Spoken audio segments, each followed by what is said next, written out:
Welcome to Web Handling. My name is Dave Roysam. I am super excited to continue this new mini-series on measurements. In this clip, we will discuss nonlinear response of both sensors as well as the people you work with. Topics include deadband, friction, hysteresis, and customer complaints. I think you will find this a lot of fun. I know your time is precious, so let's get started.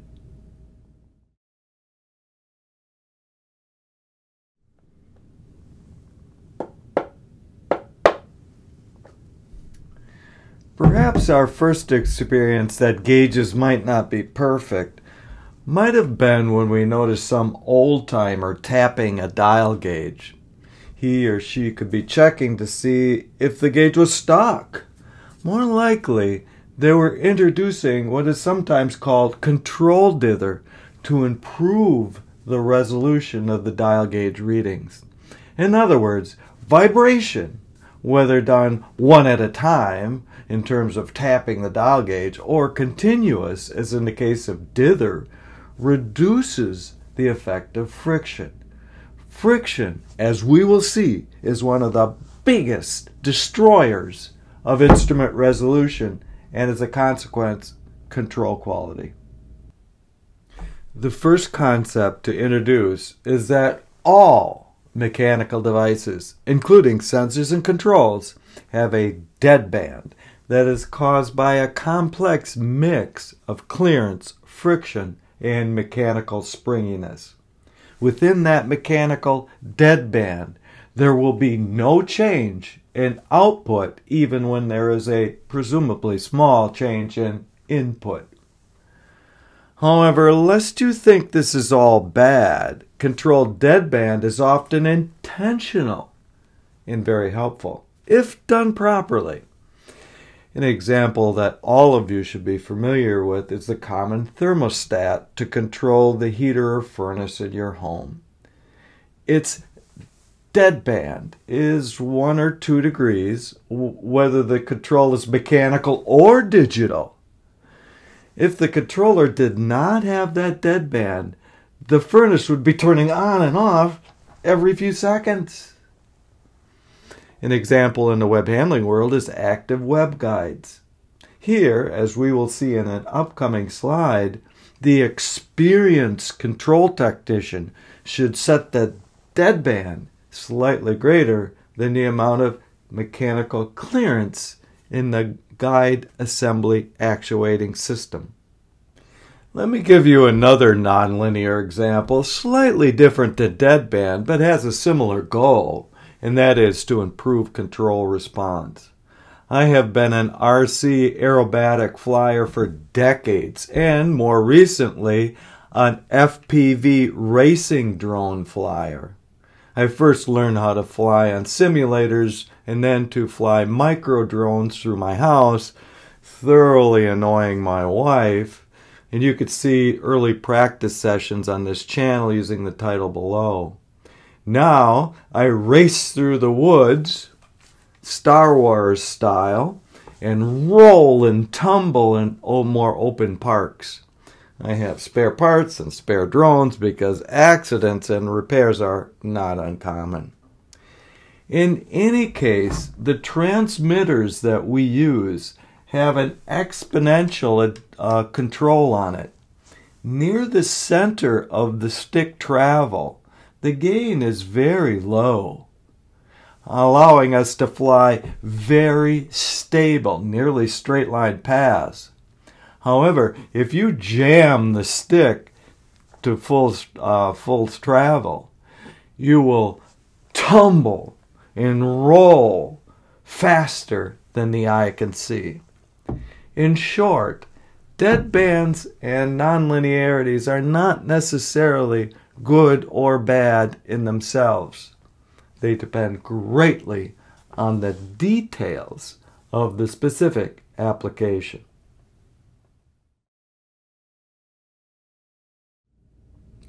Returning to web handling controls, my first serious experience with control misbehavior was within months of starting as a winder designer for the oldest and arguably most proficient web machine builder in the world. I was in an apprenticeship with a very experienced senior service engineer. We were working with a precision hydraulic servo-valve that was controlling the winder's rider roll that seemed to be misbehaving. The elderly service engineer asked me to map the control response of the valve. It was pretty simple to do. All I had to do was to vary the input air pressure by, say, 5 psi increments. Fortunately, this was easy to do because the input side had both a simple dial regulator instead of a PLC or computer and a simple dial pressure gauge. Then I recorded the hydraulic output pressure, which is also easy to do because it had a simple dial gauge there as well. This was supposed to be a precision servo valve and was quite expensive because it had dither to reduce friction. Yet the control response was with small and slow input changes going up 4 huge steps, all well below the calibration curve published by the world-class hydraulic control component manufacturer. When I turned the input pressure down, the output again made only 4 huge steps, all above the calibration curve. Since friction is involved, each calibration experiment will yield different results, all roughly similar in nature, but scattered in the yellow probability band indicated here. The bottom line is this, that even expensive equipment can be destroyed by friction. In this case, it was not dirt in the valve because it was brand new, though that can be a serious problem on older valves when air or hydraulic fluid is contaminated. Instead, it was a defect of manufacture, where the clearance between the valve spool and body was too small, by a few 10,000ths of an inch. The bottom line is this: do not trust important instruments until you check them, even if they are expensive, and even if they are made by name brand builders.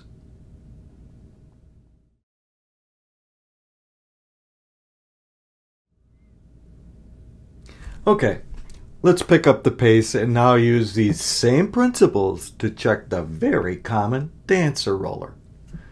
How to do this is covered in great detail in Web 201.16a and b, so we don't need to repeat that here. Also, I have a similar series for how to calibrate and check nip loading systems. In any case, we do the calibration and see that the dancer has a bit of friction, meaning that there is scatter in the calibration points. Proceeding up in the dancer pressure, the results are all under the theoretical curve and vice versa going down. The scatter is due to mechanical friction. Most often, the cylinder piston seal is the biggest contributor. The clever troubleshooter can fairly easily measure the value of the friction of each and every single component in the system, should a redesign be needed.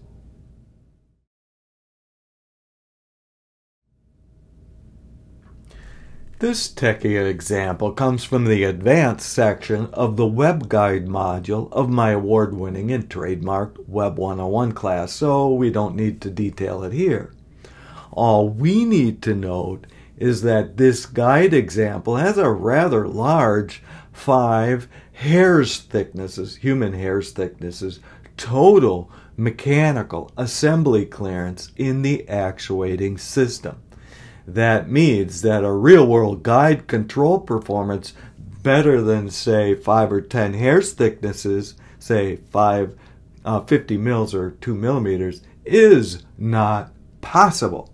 That means that our deadband should be set to be greater than 50 mils or 2 millimeters to avoid the guide shakes, which will further increase the clearance due to mechanical pounding.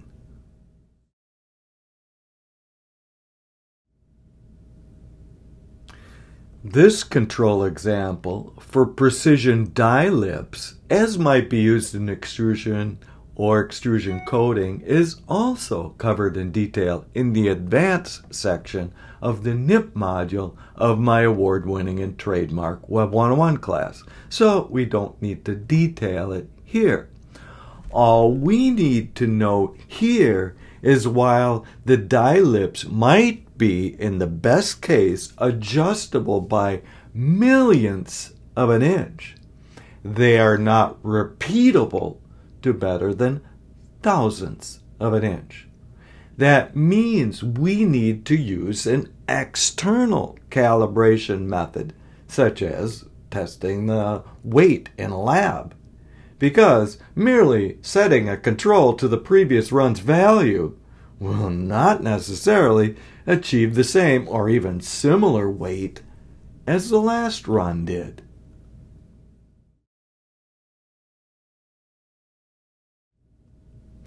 Let us finish with a fun example that I teach in the Pitfalls to Problem Solving module of my 2-day problem solving course.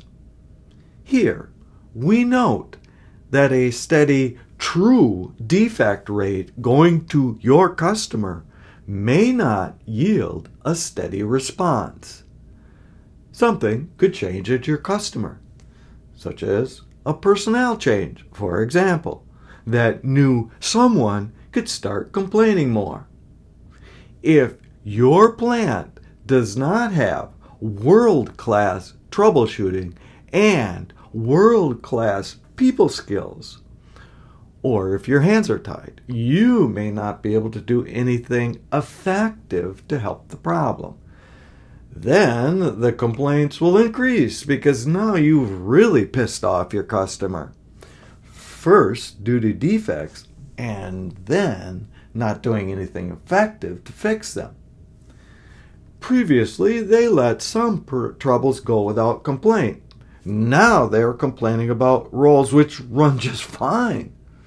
And if you don't do something effective very quickly, they may send a whole truckload back or may even dump you as a supplier.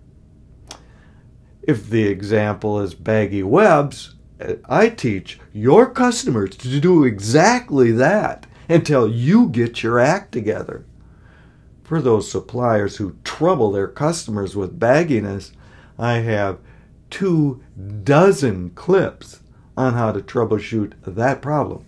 See Web201.45 through R.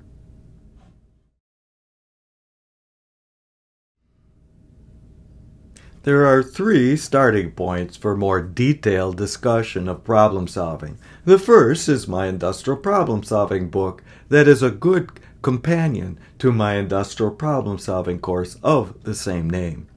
The second is the must-have 750-page Web Handling Handbook, written by myself, Tim Walker, and Dylan Jones. This is where we would look for the targeted and objective measurements for most web and roll defects that are science-based, and that can help you going on unnecessary and fruitless fishing expeditions. Last but not least is my award-winning and trademark Web101 class that has been taken by about 5,000 people just like you. Here you will learn about web handling, winding, common converting operations like slitting, as well as a good sprinkling of problem-solving techniques. Thank you so very much for joining me in this Measurement Miasma mini-series. Please join me next week, where we will again continue our discussion of web handling and related topics. If you have a topic you would like to hear about, let me know in the comment section below. If you found anything interesting or useful here, please like, share, and subscribe. See you next time.